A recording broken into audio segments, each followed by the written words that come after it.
ছেলেটার নাম Herlan David Sanders. মাত্র 5 বছর বয়সে বাবাকে হারান। 16 বছর বয়সে স্কুল থেকে ঝরে পড়েন। 17 বছরে 4 বার চাকরি হারান। 18 বছর বয়সে বিয়ে করেন। 19তে বাবা হন আর 20 বছরে স্ত্রী মেয়েকে নিয়ে তাকে ছেড়ে চলে যান।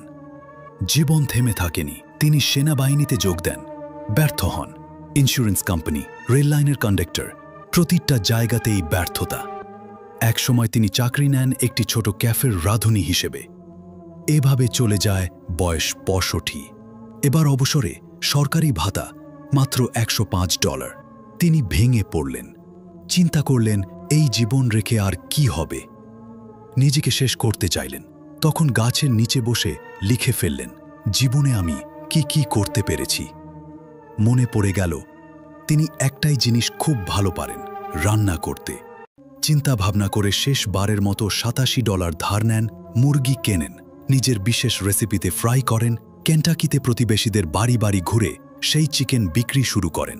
সেখান থেকেই জন্ম নেয় কেন্টাকি ফ্রাইড চিকেন, KFC। যে মানুষটি 65 বছর বয়সে নিজেকে শেষ করতে চেয়েছিলেন, সে মানুষই 68 বছর বয়সে দাঁড়িয়েছিলেন কোটিপতিদের কাতারে। আর আজ তিনি আমাদের কাছে পরিচিত কর্নেল স্যান্ডার্স হিসেবে। এই গল্প থেকে আমরা কি শিখি? ব্যর্থতা মানেই শেষ নয়, বরং নতুন শুরুর ইঙ্গিত। কখনো বয়সকে বাধা মনে করো না। শুরু করার জন্য কখনোই দেরি হয় না। জীবনের ছোট্ট দক্ষতাও বড় সুযোগে পরিণত হতে পারে, যদি তুমি সেটাকে ভালোবাসো ও বিশ্বাস করো। হার মানা নয়, চেষ্টা চালিয়ে যাওয়াই জীবনের আসল গল্প।